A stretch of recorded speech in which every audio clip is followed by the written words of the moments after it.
السلام علیکم ورحمۃ اللہ تعالی وبرکاتہ۔ الحمد للہ والصلاة والسلام علی رسول اللہ۔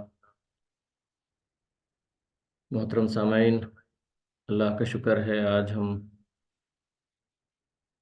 18واں دن الحمدللہ ہماری تراویح کا قرآن کے خلاصے کا ہم آج ہے، اور 22واں پارہ چل رہا ہے۔ تو سورہ سبا یہاں پر شروع ہوتا ہے۔ تو سورہ سبا میں قوم سبا کے احوال اور ہماری عبرت کے لیے ان کے حالات بیان کیے گئے ہیں۔ قوم سبا وہ تھی جنہیں اللہ تعالیٰ نے بہت ساری نعمتیں دی تھی، بالخصوص باغات کی نعمت انہیں دی گئی تھی، پیداوار بہت زیادہ تھی، اور دائیں بائیں باغات کی قطار ان کے پاس ہوتی، فراوانی تھی، بے شمار میوے اور پھل اور سبزیاں اللہ تعالیٰ نے انہیں عطا کیا تھا۔ ان باغات کی نعمت دینے کے بعد اللہ تعالیٰ نے قوم سبا کو وقت کے پیغمبر سے جو شکر گزاری کی تعلیم دی، انہوں نے ان نعمتوں پر شکر گزاری کرنے کے بجائے اس پر اترانا، اس پر فخر کرنا، خود اپنی محنت کا ثمرہ ہے سمجھنا، میری اپنی کوشش کی وجہ سے یہ ہو پایا ہے سمجھنا، اس قسم کی ناشکری میں وہ مبتلا تھے۔ تو نبی نے بارہا انہیں شکر گزاری کی دعوت دی، اللہ کی طرف بلایا، لیکن انہوں نے ناشکری کی۔ تو اللہ تعالیٰ نے اپنے رب کا رزق کھاؤ اور اس کا شکر ادا کرو کا جو حکم تھا، انہوں نے ٹھکرایا۔ تو اللہ نے وعدہ کیا تھا کہ تم شکر ادا کرو گے تو تمہیں عمدہ شہر اور بخشنے والا رب ملا ہے، اس لیے تمہیں شکر ادا کرنا چاہیے تاکہ یہ نعمت کنٹینیو رہے اور اس میں اور اللہ تعالیٰ بڑا چڑھا کر دے۔ لیکن انہوں نے حکم سے منہ پھیر لیا تو اللہ تعالیٰ نے ان پر سیلاب چھوڑ دیا۔ فوری نہیں ہو گیا، سالوں سال کی محنت تھی اور سالوں سال کی ان کی نافرمانی تھی اور کفر تھا، اور وہ بارہا مطالبہ کرتے تھے کہ یہ کیسا نبی ہے بھائی، ہم جیسا ہی ایک انسان ہے، تم ہم میں سے ہی ہو اور کہتے ہو کہ تم اسپیشل ہو اور تم پر اللہ وحی نازل کرتا ہے، یہ ہم مان نہیں سکتے۔ تو نعمتیں بھی اللہ سے دعا مانگتے تو نعمتیں اس نبی کی برکت سے انہیں ملتی، وہ اس کا فائدہ اٹھاتے لیکن پھر انکار کرتے۔ تو جب اللہ نے سیلاب ان کھیتوں پر بھیجا، ان کی نعمتوں پر، تو وہ حسین پھلدار باغات تباہ ہو کر رہ گئے، اور ان کے بدلے بدمزہ پھل جھاڑ اور کچھ بیری کے درخت رہ گئے۔ اللہ نے نہ صرف ان کی نعمتوں کو ختم کیا، بلکہ اس کے بدلے میں انہیں جس طرح سے ان کی شکر گزاری کے جیسے فروٹس انہیں ان کو دینا چاہیے تھا عمل کے ذریعے سے، وہ انہوں نے نہیں دیا، بلکہ ناپسندیدہ کڑوے عمل کے ذریعے سے ناشکری کی۔ تو اللہ نے مزیدار پھلوں کے باغات کو تباہ کیا اور پھر کڑوے کسالے پھلوں والے درختوں کو انہیں دیا اس کے بدلے میں۔ تو یہ ہے ناشکری کی سزا۔ اور اللہ تعالیٰ نے کیا کہا، اصول اللہ نے بتایا، اس پر ہم پہلے بھی گفتگو کیے ہیں کہ لئن شکرتم لازیدنکم، تم شکر گزاری کرو گے، شکر گزار بنو گے تو اور بڑھ چڑھ کر میں تمہیں دوں گا، اور تم کفران نعمت کرو گے تو پھر میرا عذاب دردناک ہے۔ تو پازیٹیو انرجی ہمیں جو اسپریڈ کرتے رہنے کی بات میں کیا تھا، یہ ہمیشہ ہمیں یاد رکھنا ہے۔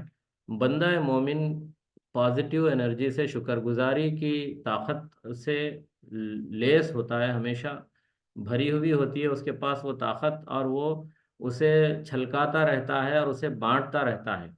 اس سے جب کوئی ملتا ہے تو اس کی پازیٹیو اسٹرینتھ وہ بھی لیتا ہے، اسے بھی محسوس کرتا ہے، اور اس کے ایمان میں بھی حرارت اور گرمی پیدا ہوتی ہے۔ یہ بہت اہم بات ہے ساتھیوں۔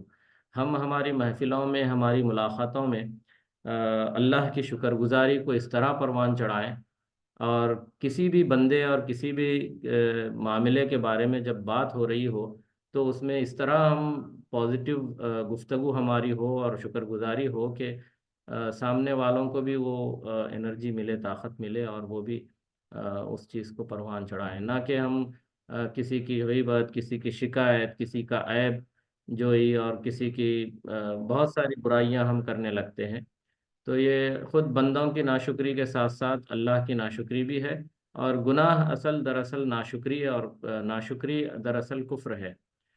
تو اس کا ہم خیال رکھیں، ہمیشہ شکر گزار بنیں۔ آسان نہیں ہے، لیکن ہم جب اس چیز کو سمجھ جاتے ہیں اور اسے پریکٹس کرنے لگتے ہیں تو پھر اللہ تعالیٰ اسے آسان بنا دیتا ہے۔ پھر سورہ فاتر شروع ہوتا ہے۔ تمام تعریفیں اس اللہ کی ہیں جو آسمانوں اور زمینوں کو بغیر نمونے کے، بغیر میپ کے، بغیر ڈیزائن کے، بغیر کسی وجود کے اللہ نے اسے پیدا کیا۔ اللہ کی انجینئرنگ دیکھیں، اور کوئی ماہر سے ماہر انجینئر بھی ہوتا ہے، کوئی بڑے سے بڑی یا چھوٹی سے چھوٹی بلڈنگ بنانا چاہتا ہے، یا کوئی تخلیق اس کی ہوتی ہے، تو اس کے پیچھے کتنی پلاننگ اور کتنے منصوبے اور کتنے چارٹرز بنتے ہیں۔ تو چارٹس بھی بنتے ہیں، چارٹرز بھی بنتے ہیں، پلانرز بھی بنتے ہیں، گرافس بنتے ہیں۔ اللہ نے فاتر کے اندر یہ معنی ہے کہ بغیر کسی ڈیزائن اور نمونے کے اللہ تعالیٰ نے اس چیز کی تخلیق کی، اور وہ پرفیکٹ سے پرفیکٹ ہے، اس سے بہتر نہیں ہو سکتا۔ فطرہ کے اندر یہ معنی آتے ہیں، فاطر السماوات والارض۔ فرشتوں کو پیغام رساں بنایا، میسنجرز بنایا، ان سے اللہ تعالیٰ کام لیتے رہتے ہیں دنیا میں، ان کی ذمہ داری پر وہ مامور ہیں۔ اور ان فرشتوں کی کوالٹیز اللہ نے ان کا امیجنیشن ہم کو دیا کہ ان کے پر ہوتے ہیں دو دو، تین تین اور چار چار پر بازو والے وہ ہوتے ہیں۔ پر مطلب بازو، ہم ایگزیکٹلی سمجھ نہیں سکتے کہ کس طرح کے وہ بازو ہوں گے، پر ہوں گے، یا جو بھی ہوں گے۔ تو ان کی طاقت ہے بازوؤں میں، اور تخلیق میں اللہ جو چاہے بڑھا دے، اللہ ہر چیز پر قادر ہے۔ اللہ چاہے کیسا ڈیزائن کرے، وہ اس سے بہتر ڈیزائن اور کوئی نہیں ہو سکتا، یہ ہمارا ایمان ہونا چاہیے۔ آگے اللہ فرماتا ہے کہ جس رحمت کے دروازے لوگوں پر اللہ کھول دیتا ہے، اسے کوئی بند نہیں کر سکتا۔ یہ بھی ہمارا ایمان ہے، عقیدہ ہے کہ اللہ کی رحمت جب تک شامل حال نہ ہو، یہاں تک کہ ہمارے اچھے اعمال کے بدلے میں بھی ہمیں جنت ملنا ضروری نہیں ہے، اللہ کی رحمت ہی کی وجہ سے ہم کو ملے گا، ہمارے اعمال کی بنیاد پر نہیں۔ ہاں ٹھیک ہے، اللہ فیصلہ کریں گے اعمال کی بنیاد پر، لیکن اس میں اللہ کی رحمت شامل حال ہوگی۔ تو اور اللہ کی رحمت اللہ اپنی رحمت جس کے لیے بند کر دے، اسے کوئی اور جاری نہیں کر سکتا۔ یہ واضح انداز میں اس سورہ فاتر کے اندر یہ بات کہہ دی گئی ہے۔ وہ غالب ہے، حکمت والا ہے، اور اس لیے اے لوگو اللہ کی نعمتوں کو یاد کرو، اور بھلا بتاؤ اللہ کے علاوہ بھی کوئی خالق ہے جو آسمان و زمین سے تم کو رزق پہنچاتا ہے؟ حل من خالق، اللہ کے علاوہ بھی کوئی خالق ہے؟ پھر اپنے معبود برحق کو چھوڑ کر کدھر جا رہے ہو، کدھر چلے جاتے ہو، کدھر گمراہی میں پڑے ہوئے ہو؟ لوگو اللہ کا وعدہ قیامت سچ ہے، اس لیے دنیاوی زندگی کی چمک دمک تمہیں دھوکے میں نہ ڈالے، اور وہ شیطان دھوکے باز سے بھی تم ہوشیار رہنا۔ یاد رکھو تم اللہ کے محتاج ہو، اور اللہ بے نیاز خوبیوں والا ہے، اس لیے اگر چاہ لے تو تم کو فنا کر دے گا، اور تمہاری جگہ دوسری مخلوق کو لے آئے گا، آباد کر دے گا، اور یہ اللہ پر ایسا کرنا کوئی مشکل نہیں ہے۔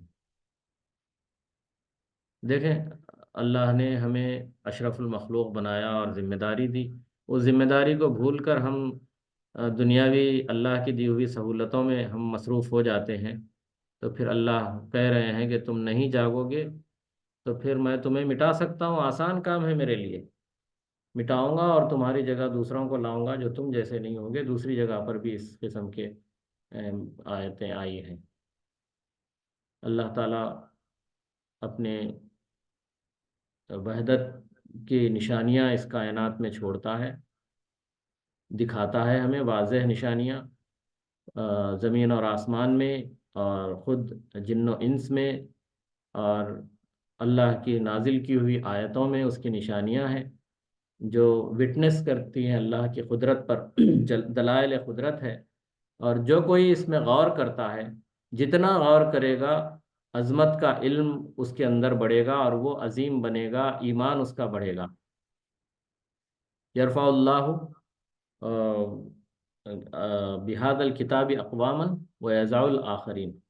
تو اللہ تعالیٰ اس قرآن سے، مطلب ان آیتوں پر غور و فکر سے، اس کو سمجھنے اور اسے امپلیمنٹ کرنے سے اللہ تعالیٰ نیشنز کو ریز کرتے ہیں، ترقی یافتہ بناتے ہیں، ڈیولپڈ بناتے ہیں، اور اگر اسے نظر انداز کرتے ہیں تو پھر اللہ پاک زبردست ہو کر بھی بڑا بخشنے والا ہے اور بڑا پکڑنے والا بھی ہے۔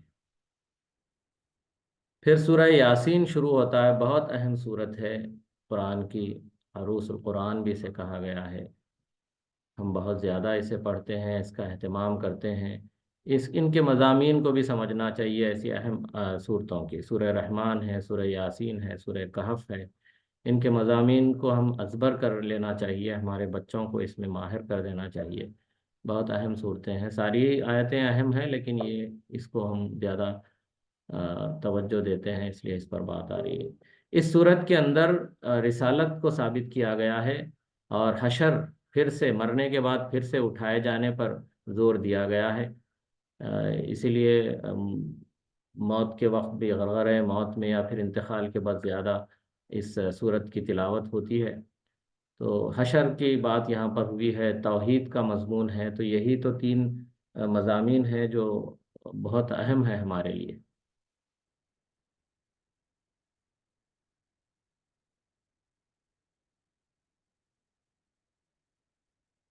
تو آئیے سورہ یاسین کے مضامین پر ہم نظر ڈالتے ہیں۔ 23واں پارہ چل رہا ہے۔ توحید اور رسالت اور حشر کی تائید کے لیے ایک بستی والوں کا واقعہ اللہ تعالیٰ نے یہاں پر بیان فرمایا ہے۔ وَضْرِبْ لَهُمْ مثلاً اصحاب القریہ۔ تو ایک گاؤں والے، بستی والے تھے۔ اے پیغمبر، لوگوں کے سامنے ایک بستی والوں کا قصہ بیان کیجیے۔ بعض مفسرین نے اس بستی کا نام انطاکیہ بتایا ہے، جہاں پہلے دو پیغمبر بھیجے گئے تھے، اللہ کے نبی دو آئے تھے، جن کو انہوں نے انکار کیا، جھٹلایا۔ تو مزید اس کو تقویت دینے کے لیے ان دونوں کو تیسرا پیغمبر بھی بھیجا گیا، تو بستی والوں نے یہ کہہ کر جھٹلا دیا کہ تم سب تو ہمارے ہی جیسے ہو، عام انسان ہو، پھر رحمان نے تمہارے اوپر کوئی چیز نازل بھی نہیں کی ہے، کوئی نشانی تو ایسی دکھ رہی نہیں کہ تم نبی ہو، اللہ کے خصوصی بندے ہو، اس لیے تم صرف جھوٹ بولتے ہو۔ یہ ان کا انکار تھا، سراسر وہ لوگ جھٹلا رہے تھے نبیوں کو۔ اس بات پر یہ بات جب بڑی تو رسولوں نے کہہ دیا، انہوں نے کوشش کی اللہ کا پیغام پہنچاتے رہے، اس کے بعد انہوں نے کہہ دیا کہ ہمارا رب خوب جانتا ہے کہ ہم بھیجے گئے ہیں، اور اگر نہ مانو تو ہمارا کام صرف صاف صاف خدائی احکامات تم تک پہنچا دینا ہے۔ نبیوں کا کام یہی ہوتا ہے، وہ اللہ کے ذمہ داری پر مامور ہوتے ہیں، وہ اپنا کام پوری انداز میں ہر وقت ہر حالت میں کرتے ہیں، انجام دیتے ہیں۔ انہوں نے کر دیا اس کام کو۔ اس پر بستی والوں نے کہا تم تو بڑے منحوس ہو، وہ لفظ انہوں نے استعمال کیا، تمہاری وجہ سے ہم ہمارے خداؤں کو، اتنے سارے خداؤں کو چھوڑ کر ایک خدا کو مانے، یہ کیسی عجیب سی دعوت ہے، اپنی دعوت سے باز آ جاؤ۔ اور ان کی دشمنی پر اس قدر تل گئے کہ جان لینے پر آمادہ ہو گئے، پتھروں سے مار مار کر تمہارا کام تمام کر دیں گے، یہ ارادہ انہوں نے کیا۔ تو اس طرح کی دھمکی سن کر ایک شخص کا ذکر اس آیت سورت کے اندر آتا ہے کہ وَجَاءَ مِنْ أَقْصَى الْمَدِينَةِ رَجُلٌ يَسْعَىٰ۔ ایک شخص شہر کے دور مقام سے دوڑتا ہوا آیا، نبیوں کی تائید میں، ان کو پروٹیکٹ کرنے میں، ان کی حفاظت کرنے میں۔ ایمان والا تھا، ایمان کو اس نے ظاہر نہیں کیا تھا۔ دور مقام سے دوڑتا ہوا آیا اور بولا اے میری قوم، ایڈریس کیا اس نے قوم کو، دعوت دی انہوں نے قوم کو کہ پیغمبروں کی بات مان لو، یہ وہ ہیں جو اللہ کا پیغام من و ان پہنچاتے ہیں تم تک، اور اس پر کوئی اجرت نہیں لیتے، تم سے کوئی پیسہ نہیں مانگتے، اس کے بدلے میں کوئی چیز وہ نہیں مانگتے ہیں، خود سیدھے راستے پر ہیں، اور آخر اپنے خالق کو چھوڑ کر ان بتوں کو معبود بنانے کی کوئی وجہ تو ہونی چاہیے، کیا وجہ ہے، تم کیوں ان بتوں کو معبود بنائے ہوئے ہو؟ اس واضح انداز میں پیغام میں جو بات ایک اللہ کی آ رہی ہے اسے کیوں نہیں اپناتے؟ جبکہ بتوں کا حال یہ ہے کہ اگر رحمان کوئی تکلیف پہنچانے کا ارادہ کر لے تو یہ بت نہ خود بچا سکتے ہیں، اور نہ خود بچ سکتے ہیں، نہ دوسروں کو بچا سکتے ہیں، اور نہ ہی شفاعت کی قدرت رکھتے ہیں۔ اس لیے میں تو ایمان لایا، کھلم کھلا اس نے ایمان کا اعلان کیا کہ میں تم آؤ یا نہ آؤ، مجھے تو میرے پر تو حق آشکارا ہو چکا ہے، اور میں ہوں کہ لو اقرار کرتا ہوں کہ میں نے اس خدا پر ایمان لایا جس کی دعوت یہ پیغمبر دے رہے ہیں، اور میری بات کان کھول کر سن لو، اسی میں تمہارے لیے بھی بھلائی ہے۔ لیکن قوم نے کیا کیا؟ اس شخص کو ایمان کا اعلان کرنے کی وجہ سے مار ڈالا، شہید کر دیا۔ اللہ نے اس کی شہادت کو قبول فرمائی اور کہا جنت میں داخل ہو جا۔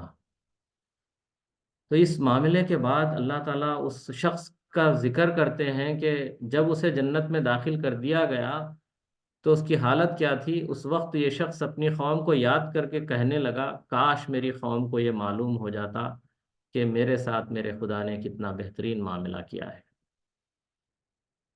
میرے رب نے مجھے بخش دیا اور عزت داروں میں شامل کر دیا۔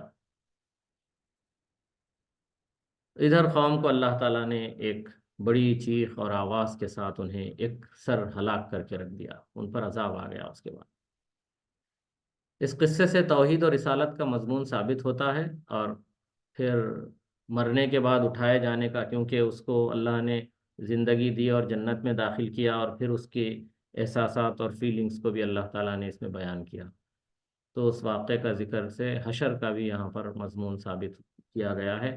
اللہ نے اسے دوبارہ زندگی دے کر جنت میں جانے کا حکم دیا۔ آگے پیغمبروں کی تکذیب کا انجام بیان کر رہے ہیں اللہ تعالیٰ۔ وَآیَةٌ لَهُمُ الْأَرْضُ الْمَيْتَةُ أَحْيَيْنَا، ان کے لیے نشانی ہے مردہ پڑی ہوئی زمین، جو بنجر ہوتی ہے، سوکھی ہوئی زمین ہوتی ہے، اس میں ہم جان ڈالتے ہیں بارش برسانے کے بعد اور وہ زندہ ہو بیٹھتی ہے۔ تو پھر کیوں انہیں یقین نہیں آتا کہ ہم بھی انہیں زندگی دینے کے بعد ان کا حساب لینے کے لیے انہیں پھر سے ماریں گے اور پھر اٹھائیں گے، ان کا حشر ہوگا۔ پھر نیک لوگوں کو بشارت دی گئی کہ جتنی جنتی لوگ اس دن مشغلوں میں خوش ہوں گے، ان کی محفلوں میں وہ خوشیوں میں مصروف ہوں گے، سیلیبریٹ کر رہے ہوں گے اپنی نیکی کا بدلہ، اور توحید کے انکاری غنڈوں مجرموں سے کہا جائے گا کہ سائڈ میں آ جاؤ۔ پھر کہے گا کہ تم سب سے کیا وعدہ نہیں لیا تھا، کیا وعدہ نہیں لیا تھا کہ شیطان کی عبادت مت کرنا اور صرف میری عبادت کرنا، یہی سیدھا راستہ ہے؟ مگر اس نے گمراہ کیا تو یہ جہنم حاضر ہے جس کی دھمکی تمہیں دی جا چکی ہے۔ ایک اور جگہ پر اس قسم کی منظر کشی کرتے ہوئے اللہ تعالیٰ نے بہترین سین بیان کیا ہے کہ نیک لوگ جب نور میں ہوں گے تو اس نور کو مانگنے کے لیے یہ لوگ بھی جو دنیا میں ان کی مخالفت اور حق کی مخالفت یا پھر حق کی کو چھوڑ کر دنیاوی بھاگ دوڑ میں مصروف تھے اور اللہ کی دعوت اور پکار پر کان نہیں دھرتے تھے، وہ لوگ بھاگیں گے ان نیک لوگوں کے پیچھے اور کہیں گے کہ تعالوا نقتبس من نورکم، ہم تمہارے نور میں سے کچھ ہم کو بھی مل جائے، تم رک جاؤ تھوڑا، ہم تمہارے نور میں سے ہم بھی لے لیں، کیا ہم تمہارے ساتھ نہیں رہتے تھے؟ تم ہمارے ہی تو دوست تھے، ہماری سوسائٹی میں رہتے تھے، تم ہمیں جانتے تھے۔ اس طرح کی باتیں وہ کریں گے۔ تو جہنم کے اس وقت کے وہاں کے جو فرشتے ہوں گے، جہنم کے نہیں، وہاں کے فرشتے ہوں گے، وہ آ کر بڑی سختی اور بے دردی کے ساتھ انہیں پیچھے ڈھکیل دیں گے۔ تو بہترین الفاظ وہاں پر استعمال ہوئے ہیں کہ کہاں جا رہے ہو، رکو، جاؤ کہیں اور ڈھونڈو تمہارا نور، یہاں سے کچھ ملنے والا نہیں ہے تمہیں۔ تو جس طرح سے سیکیورٹی وارننگ دے کے روکتی ہے کہ بھائی نو، نو انٹری زون، وی آئی پی زون ہے وہ، آپ نہیں جا سکتے ادھر۔ بہترین طریقے سے اللہ تعالیٰ منظر کشی کرتے ہیں اور واضح انداز میں آیتیں اور نشانیاں ہمیں بتاتے ہیں اور سمجھاتے ہیں، ہے کوئی سمجھنے والا اور نصیحت لینے والا۔ پھر سورہ صافات شروع ہوتی ہے، وہی عام مضامین جو اس سے پہلے آئے ہیں وہ سب دہرائے گئے ہیں اس میں۔ پھر حضرت ابراہیم علیہ السلام کا واقعہ کچھ اور حصہ اس میں بیان کیا گیا ہے، جس میں حضرت ابراہیم علیہ السلام اپنے خواب میں دیکھے ہوئے واقعے کو، اشارے کو پورا کرنے کے لیے سیدنا ابراہیم اسماعیل علیہ السلام کو لے کر جاتے ہیں، اور پھر انہیں قربان کرنے کے لیے چھری پھیر دیتے ہیں۔ تو اللہ تعالیٰ انہیں مخاطب کر کے کہتے ہیں کہ اے ابراہیم، تم نے ہماری آزمائش میں اپنے خواب کو بھی سچ کر دکھایا۔ ہم احسان کرنے والوں کے ساتھ بہترین بدلہ دیتے ہیں، ان کے اجر کو ضائع نہیں کرتے۔ احسان مطلب اس سے بہتر اور کام، مطلب بہتر سے بہتر عمل ہماری آزمائش ہے۔ اور ابراہیم علیہ السلام نے جو قربانی دی، جو ایثار کا معاملہ اور قربانی کا جذبہ آپ نے پیش کیا، وہ بہتر سے بہتر جذبہ تھا، جس کو اس امت کے لیے اللہ نے تا قیامت تک کے لیے رکھ دیا۔ کذالک نجزی المحسنین، اللہ تعالیٰ نے کہا کہ اسی طرح ہم احسان کا عمل کرنے والوں کو کا انجام دیتے ہیں، ان کو جزا دیتے ہیں۔ آگے آنے والی امت، اس امت میں آگے آنے والے ہر فرد کے لیے تا قیامت تک کے لیے اس قربانی کے عمل کو اللہ تعالیٰ نے زندہ رکھا۔ چنانچہ ہم عید الاضحیٰ میں قربانی اس جذبے کے ساتھ کہ اللہ کا اشارہ ہے تو میرا سب کچھ، میری زندگی کا مقصد تیرے دین کی سرفرازی، میں اسی لیے مسلمان، میں اسی لیے نمازی، جو کچھ ہے، ان صلاتی و نسکی و محیایا و مماتی للہ رب العالمین، میرا جینا مرنا سب کچھ اللہ رب العالمین کے لیے ہے، میری جان اور مال سب کچھ اسی کے لیے ہے۔ اور جب اس کی راہ میں دینے کا اشارہ بھی مجھے مل جائے تو میں ذرا بھی چوں چرا نہیں کروں گا، ذرا بھی میرے اندر دل میں کھٹک یا جھجک نہیں آئے گی، جس کے واقعات ہم اللہ کے رسول صلی اللہ علیہ وسلم، بلکہ اس سے پہلے انبیاء کی زندگیوں میں، اور پھر رسول اللہ صلی اللہ علیہ وسلم کے صحابہ، اصحابی کالنجوم، جن کے بارے میں اللہ کے رسول صلی اللہ علیہ وسلم نے کہا سٹارز ہیں، تو پھر انہوں نے بھی جس طرح سے بڑے بڑے باغات میں پھلوں سے لدے ہوئے بہترین باغات کو اللہ کی راہ میں نہ صرف دیا، بلکہ جانے کے بعد اپنی بیوی کو آواز دیا اور لگایا آواز کہ دہدا کی ماں تم باہر آ جاؤ، میں نے اس باغ کو اللہ کی راہ میں دے دیا ہے۔ تو وہ بیوی بھی اس قدر ایمان والی تھی کہ انہوں نے ذرا سا بھی اعتراض نہیں کیا، ہاں یا تعجب والی آواز بھی نہیں آئی، اور فوری جواب آتا ہے کہ کیا ہی بہترین سودا کیا ہے دہدا کے ابو تم نے، اور خوشی سے وہ باغ سے باہر آ جاتی ہے۔ یہ سننے میں تو بڑا بہترین واقعہ لگتا ہے، لیکن اس کو ہم غور کریں گے تو یہ اس وقت آسان ہو جاتا ہے جب ہم اللہ کی محبت میں جیتے ہیں، ہر عمل ہر سیکنڈ اللہ کی شکر گزاری میں گزارتے ہیں، اور پھر تیار رہتے ہیں کہ اللہ جو چاہتا ہے وہ کرنے کے لیے میں حاضر ہوں ہمیشہ، اللہ کی جو مرضی ہے اسی میں میرے لیے خیر ہے اور بھلائی ہے، اور اس پر میں خوش ہوں، چاہے وہ دنیا کی نظر میں تکلیف ہی کیوں نہ ہو، تنگی ہی کیوں نہ ہو، قحط سالی ہی کیوں نہ ہو۔ دیکھیں کیسے نظارے آج بھی ہم ایمان والوں کے دیکھ رہے ہیں، اور ہم بھی انشاءاللہ من المومنین رجال صدقوا ما عاہدوا اللہ علیہ، مومنین میں سے بہت سارے بہادر ایمان والے اللہ کے وعدے کو سچ کر گئے ہیں، گزر چکے ہیں۔ منہم من قضا نحبہ، ان میں سے کچھ ہیں جو گزر گئے ہیں، اپنا وعدہ پورا کر دیے ہیں۔ ومنہم من ینتظر، ان میں سے بہت سے ہیں جو انتظار میں ہیں۔ وما بدلوا تبدیلا، حالت یہ ہے کہ ان کا ایمان ہر سیکنڈ بڑھتا ہے، لیکن کمی اس کے اندر نہیں آتی ہے، ذری سی تبدیلی ان کے اندر حالات کی سختیوں اور آزمائشوں کی وجہ سے نہیں آتی۔ اللہ ہم مجھ کو اور آپ کو اور ہم ایمان والوں کو انہی لوگوں میں سے بنائیں جن کے اندر کسی بھی حالت میں ان کے ایمان میں تبدیلی نہ آئے، بلکہ وہ بڑھتا جائے، اور بخوشی ہم ہمارا سب کچھ اللہ کے حوالے کریں اور اللہ کو راضی کرنے والے بن جائیں۔ سورہ صاد یہاں پر شروع ہوتا ہے۔ اس سورت کے شروع ہی میں اللہ نے کفار مکہ کو قرآن کے باب میں تعصب اور مخالفت میں پڑے ہوئے ہیں، تو اس سلسلے میں ذکر کیا کہ تم قرآن کا انکار کرتے ہو، انہیں معلوم ہونا چاہیے کہ حق سے عناد و ہٹ دھرمی کی وجہ سے ان سے پہلے بہت سی امتوں کو ہلاک کیا جا چکا ہے۔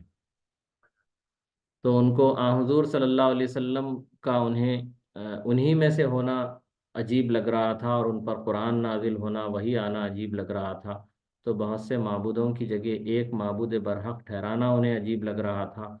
یہ کہتے ہوئے اٹھ کر چلے گئے کہ یہ کوئی بات ہوئی کہ صرف اور صرف ایک اللہ اتنے سارے خداؤں کو چھوڑ دیں؟ کیسے ہوگا؟ یہ کیسی بات ہے بھائی، یہ تو جمنے والی بات نہیں ہے۔ اور اٹھ کر چلے گئے تو غرض توحید کو من گھڑت قرار دیا اور حضور پر وحی الہی کے نزول میں شک کیا، اللہ تعالیٰ نے فرمایا دراصل ابھی تک ہمارا عذاب انہوں نے چکھا نہیں ہے، اور ایک جگہ کہا کہ جب تک تم ان میں ہو ہم ان پر عذاب نہیں لانے والے ہیں، وَأَنْتَ فِيهِمْ۔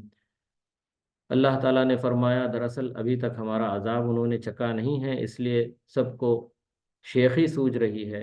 ان سے پہلے قوم نوح، قوم عاد، قوم فرعون، قوم لوط اور اصحاب ایکا نے رسولوں کی تکذیب کی، اور اللہ نے ان پر، اللہ کا عذاب ان پر سچ ہو کر رہا۔ تو ان پر بھی اللہ کے عذاب سے انہیں ڈرنا چاہیے۔ یہ اس وقت کے مخاطبین کو، قرآن کے نزول کے وقت کے مخاطبین کو اللہ نے کہا، اور یہ پیغام ہر انکار کرنے والے کے لیے ہے تا قیامت تک کے لیے۔ ان کفار کو بھی ایک زور کی چیخ میں دم لینے کی گنجائش نہیں رہے گی، اگر اللہ چاہے گا تو اللہ کے لیے کوئی مشکل نہیں ہے، انہیں ہوش کے ناخن لینا چاہیے۔ اللہ تعالیٰ نے آپ صلی اللہ علیہ وسلم کو صبر کا حکم دیا، اور پھر مثالیں دی حضرت داؤد اور حضرت ایوب کا صبر۔ حضرت داؤد علیہ السلام قوت والے تھے، پھر بھی دو فریقوں کی گستاخی پر صبر کیا، جبکہ وہ دونوں عبادت خانے کی دیوار پھاند کر اچانک بادشاہ وقت حضرت داؤد علیہ السلام کے پاس داخل ہو گئے تھے۔ تو ایسی گستاخی پر بادشاہ ایسے لوگوں کو قتل کر دیا کرتے ہیں، لیکن آپ نے بالکل خوش اسلوبی کے ساتھ ان پر صبر کیا۔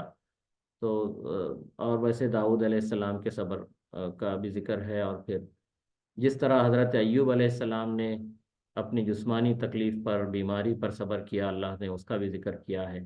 آخر اللہ تعالیٰ نے ان کی پکار کو، ان کی دعا کو سنا۔ کیا بہترین انداز تھا کہ مسنی الضر وانت ارحم الراحمین، اور اللہ نے اپنی قدرت سے شفا کے لیے نہانے کا پانی اور پینے کا پانی جاری کر دیا تھا۔ پھر صابرین، شاکرین اور متقین کا حسن انجام جنت عدن کی شکل میں پیش کیا، جہاں بالکل من چاہی پرتکلف زندگی ہوگی، ہر طرح کی داد عیش دے رہے ہوں گے، برخلاف حق سے سرکشی کرنے والوں کے، کہ ان کا بہت برا ٹھکانہ ہوگا، اور وہ جہنم ہے، جہاں کھولتا ہوا پانی اور پیپ کا مزہ چکھیں گے، اور بھی طرح طرح کا عذاب چکھیں گے۔ اللہ ہم سب کی حفاظت فرمائے۔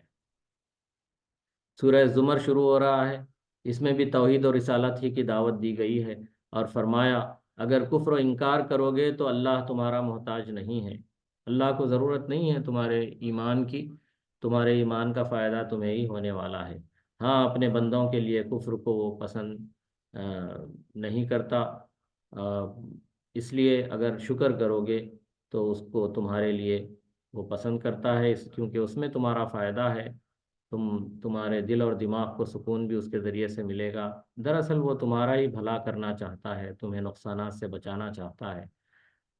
آخر لوٹ کر رب کے پاس ہی جانا ہے، پھر وہ تمہارے سب اعمال جتا دے گا۔ یہ ساری باتیں سورہ زمر کے اندر آئی ہیں۔ اہل علم اور بے علم دونوں برابر نہیں ہو سکتے۔ هل يستوي الذين يعلمون والذين لا يعلمون کہہ کر بتایا گیا کہ یہ بات عقل والے ہی سمجھ سکتے ہیں۔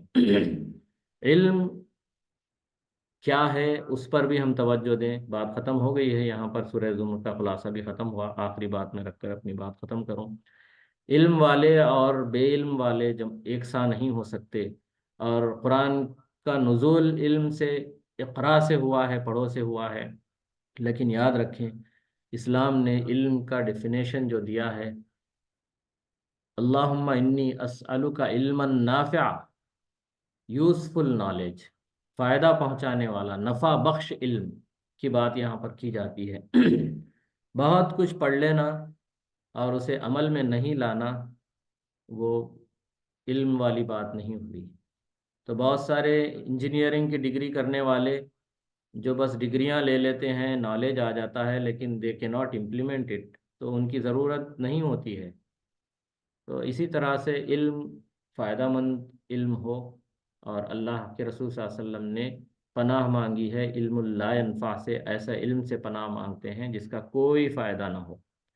تو بہت سارے ڈگریاں، بہت سارے علوم حاصل کر لینا، قرآن اور حدیث کے علوم بھی، بہت سارے عربک کا علم بھی، یا جو بھی علم دنیاوی بھی ہے، اس کا فائدہ کب ہوگا؟ اللہ نے کہا کہ سب سے بڑا فائدہ ومن زحزح عن النار وادخل الجنت فقد فاز، جنت جیسی جگہ پر داخل کر دیے جائیں یہ کامیابی ہے، اور بچا لیے جائیں کس سے؟ سب سے بڑے نقصان سے۔ وہ کیا ہے سب سے بڑا نقصان؟